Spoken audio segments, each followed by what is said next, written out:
નમસ્કાર, ગુજરાતના સૌથી મોટા ઓટીટી પ્લેટફોર્મ બીબી ન્યૂઝ ગુજરાતમાં હું સુભાષ આપનું સ્વાગત કરું છું। સૌરાષ્ટ્રના ગીર વિસ્તારમાં વગર ચૂંટણીએ માહોલ ગરમ છે, કારણ કે સરકારે ગીર વિસ્તારના જૂનાગઢ, ગીર સોમનાથ અને અમરેલી જિલ્લાના કુલ 196 જેટલા ગામડાઓ માટે ઇકોઝોનનું જાહેરનામું બહાર પાડ્યું હતું।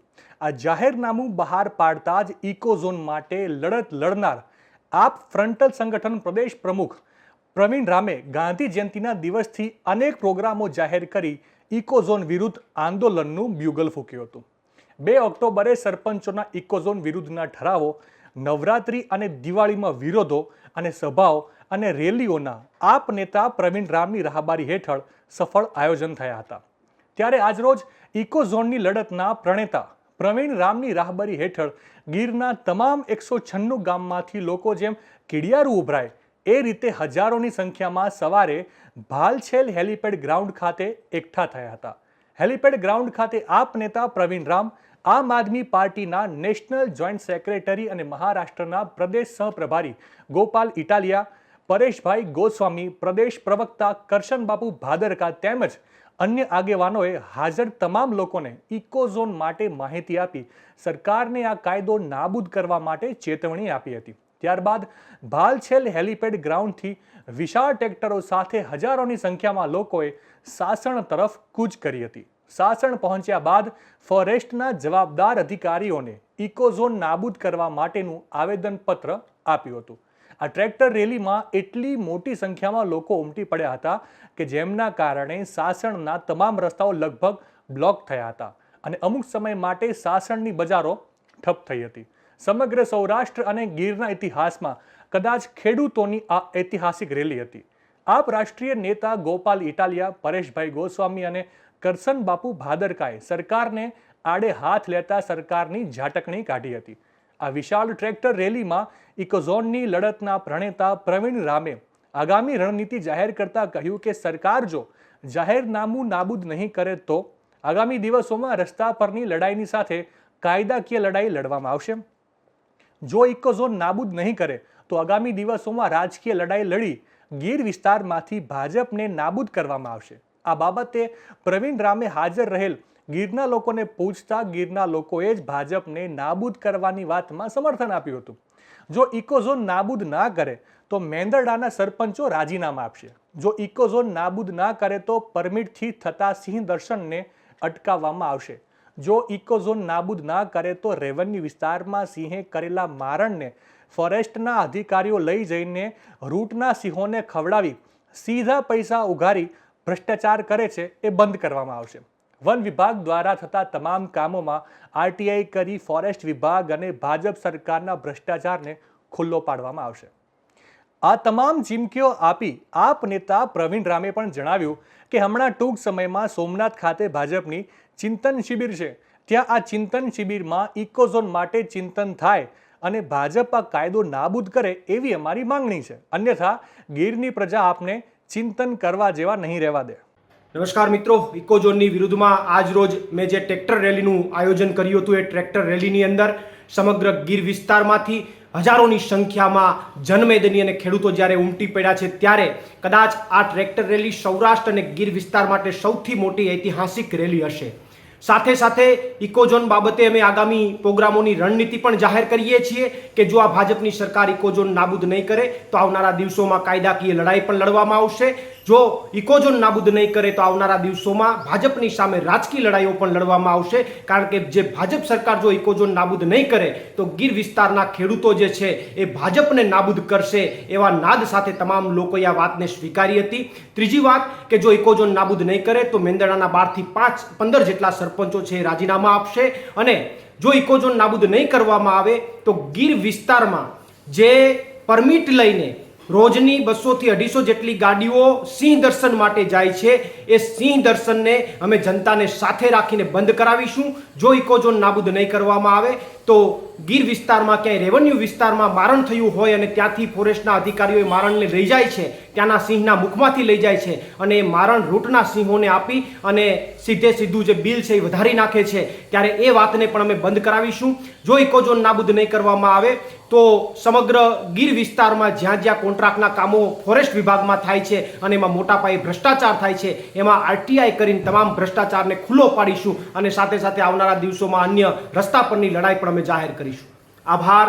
પ્રવીણ રામ, પ્રદેશ ફ્રન્ટલ અધ્યક્ષ, આમ આદમી પાર્ટી. તમારા ધંધા બંધ થઈ જશે. આપણે ડરી ડરીને એના ટીકડાઓ ભેગા કરીએ. સાહેબ, ટીકડાઓ ભેગા કરીને અંતે આપણે ટીકડા ખાવાનો સમય આવી ગયો છે. એના ટીકડા ભેગા કરીને અંતે આપણે ટીકડા ખાવાનો સમય આવ્યો છે. તોય તમને કોઈ તમારી ખબર અંતર પૂછવા પણ નથી આવ્યા. તમને ટીકડા ભેગા કરવા વાળા લોકો, તમારા સમાજના આગેવાનો તમને ખબર અંતર પણ પૂછવા નથી આવ્યા. અરે ખબર અંતર તો સાઈડમાં ગઈ સાહેબ. ખબર અંતર કરતા પણ એમ કહે છે ભાજપના આગેવાન ભગવાનભાઈ બારડ એમ કહે છે કે ઇકોઝોન માટે જે તમે બધાય લડો છો તમને કોઈ કાયદાનું ભાન જ નથી. તમને ખબર જ નથી ઇકોઝોન શું છે. 2016 માં ઈ લડતા હતા તો એને પણ કાયદાનું ભાન નથી. પછી હવે ભાજપમાં ગયા તો આવી ગયું છે, સમજણ આવી ગઈ. એને એમ કીધું કે તમને કાયદાની સમજણ નથી. જે લોકોને એવું હોય કે અમને કાયદાની સમજણ નથી તો આપણી બધાની તૈયારી છે જાહેરમાં ડિબેટ કરવી છે, મીડિયાની હાજરીમાં, સમય એનો, સ્થળ એનું, જગ્યા એની, એ આમંત્રિત કરે. આપણે બધા ભેગા થઈને ડિબેટ કરવા જાવી છે. બોલો હા કે ના? જાવી છે હા કે ના? તો દૂધનું દૂધ, પાણીનું પાણી થઈ જાય. બીજું મેટર હું ને ખબર પડે કોનો ખાચો કાઢી લીધો છે ને કોને બહાર કાઢ્યા છે, કોની જગ્યા નીકળી ગઈ છે. નગદલામાં કોની નીકળી છે, અરિથિયામાં કોની નીકળી છે, રામપરામાં કોની નીકળી છે, અહીંયા મેંદડામાં કોની નીકળી છે, ધારીમાં કોની નીકળી છે, વિસાવદરમાં કોની નીકળી છે, ખબર પડે. બીજું એમ કહે છે કે તમને જોઈ લેવું. જેટલા આ બધા વિરોધ કરે છે ને બધાને જોઈ લેવું. હવે અટાણા સુધી જોઈ લેવાની ધમકી મારી 50% જમીનના ભાવ તો કરી નાખ્યા. હવે હું જોઈ લેવું, પૂરું કરી નાખ્યું. અને છતાં જોવાની ઈચ્છા હોય તો તૈયારી છે, ઘરેથી તૈયારી કરીને નીકળ્યા છે સાહેબ. કોઈ વાંધો નથી, કોઈ ડરવાની જરૂર નથી. પણ મૂળ વાત એ છે કે જોઈ લેવા કરતા હમણાં ભાજપની 2-3 દિવસ પછી ચિંતન શિબિર છે. એ જોઈ લેવા કરતા ન્યા ઇકોઝોન મુદ્દે ચિંતન કરો ને ઇકોઝોન નાબૂદ કરો. બાકી તમને ચિંતન કરવા જેવા ગીરના લોકો નહીં રહેવા દે. અમારી વિનંતી છે, ચિંતન કરવા જેવા નહીં રહેવા દે. પણ ભાજપ વાળા ચિંતન બિંતન તો નથી કરવાના.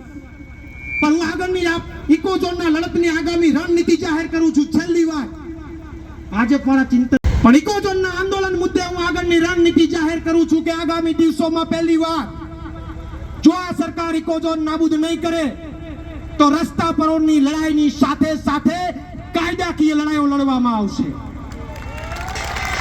જો આ સરકાર ઇકોઝોન નાબૂદ નહીં કરે તો આગામી દિવસોમાં રસ્તા પરની લડાઈની સાથે સાથે રાજકીય લડાઈઓ લડવામાં આવશે. બોલો તૈયારી છે બધાની? ભાજપ સરકારે તમારા વિસ્તારમાં ઇકોઝોન લાગુ કર્યો હોય, એ ઇકોઝોનના કારણે તમારી મિલકતોના ભાવ 50% પહોંચી ગયા હોય અને છતાં જો ભાજપ સરકાર ઇકોઝોન નાબૂદ ન કરે તો મારે તમને પૂછવું છે કે આપણે કોને નાબૂદ કરશું? આપણે કોને નાબૂદ કરશું? હજી અવાજ ઓછો આવે છે. જો સરકાર ઇકોઝોન નાબૂદ ન કરે તો આપણે કોને નાબૂદ કરશું? આપણે કોને નાબૂદ કરશું? ત્રીજી વાત, જો ઇકોઝોન નાબૂદ ન કરે તો ભાઈ દિનેશભાઈ મને કાગળ આપ્યો છે. મેંદડાના 21 સરપંચોમાંથી 18 સરપંચો રાજીનામા આપશે.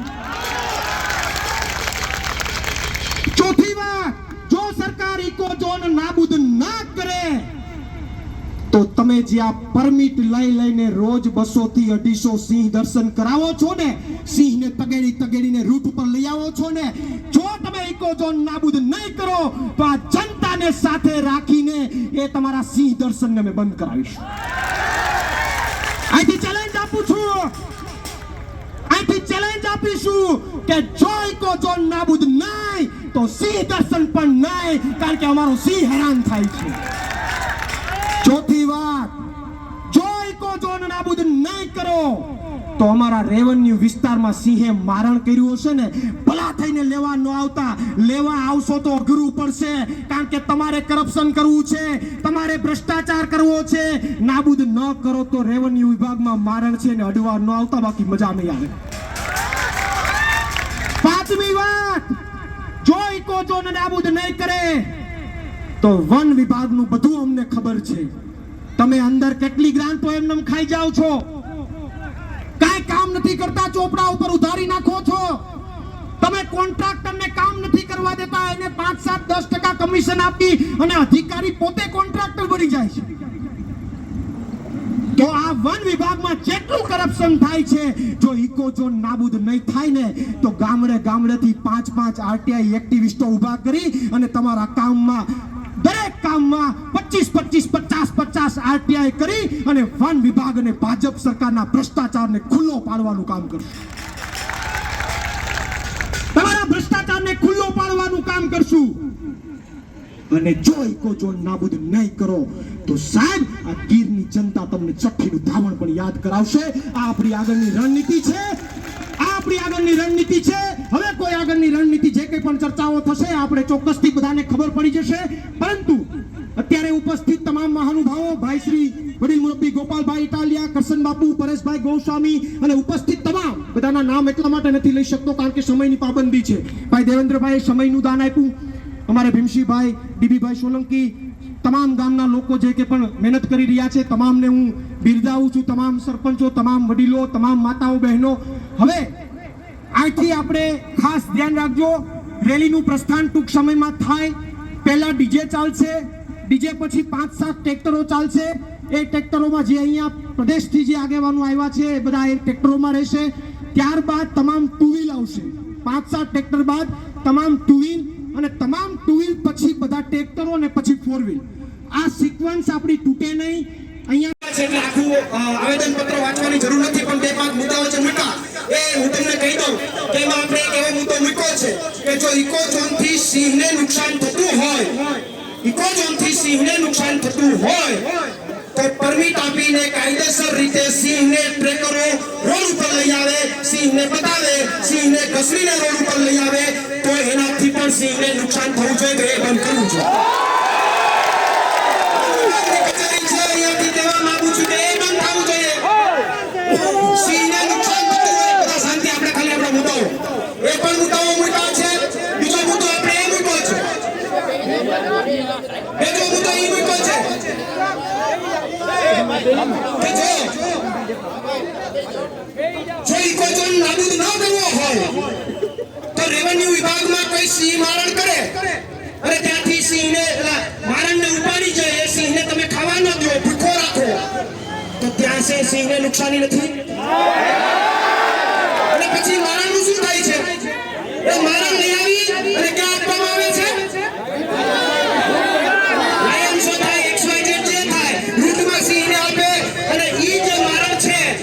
શું છે? સરકારી સોપડે ઉતારાઈ જાય ને રૂપિયા સરકારમાંથી જમા થઈ જાય. આ શું છે? એટલે આ જે કઈ મુદ્દાઓ છે એમાં એક જ મુદ્દાનો કાર્યક્રમ આપ્યો છે. ઇકોઝોન લાગુ થશે તો જનતા સાથે આ તમામ વસ્તુ બંધ કરાવીશું. વન વિભાગમાં અંદર કોન્ટ્રાક્ટ ચાલે છે, એમાં શું થઈ રહ્યું છે? એમાં 5% કોન્ટ્રાક્ટરને 10% કમિશન આપી તમામ અધિકારીઓ પોતે કામ કરી રહ્યા છે. તમે ઘણું બધું સરકારી ચોપડે ચલાવી રહ્યા છો.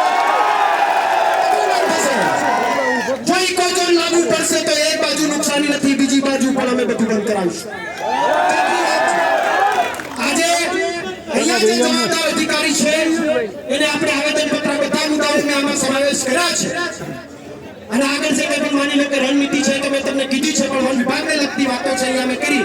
વધારે ચર્ચા ન કરતા આપણે હવે ટૂંક સમયમાં આપણે આવેદનપત્ર આપશું. એ પેલા માનનીય ગોપાલભાઈ, માનનીય પરેશભાઈ, માનનીય હોય તો પરમિટ આપીને કાયદેસર રીતે સિંહને ટ્રેકરો રોડ ઉપર લઈ આવે, સિંહને બતાવે, સિંહને ઘસડીને રોડ ઉપર લઈ આવે તો એનાથી પણ સિંહને નુકસાન થવું જોઈએ, એ બંધ કરવું જોઈએ. વન વિભાગની કચેરી છે અહીંયાથી કહેવા માંગુ છું કે એ બંધ થવું જોઈએ. સિંહને નુકસાન થતું હોય, બધા શાંતિ, આપણે ખાલી આપણા મુદ્દાઓ, એ પણ મુદ્દાઓ મૂક્યા છે. બીજો મુદ્દો આપણે એ મૂક્યો છે, બીજો મુદ્દો એ મૂક્યો છે કે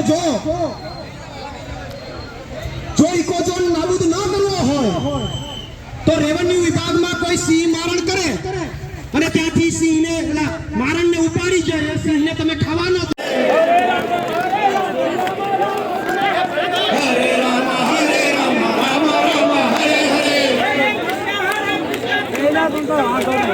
Hare Krishna, Krishna Krishna, Hare Hare. Hare Krishna, Krishna Krishna, Hare Hare. Hare Rama, Rama Rama, Hare Hare. Hare Rama, Rama Rama, Hare Hare.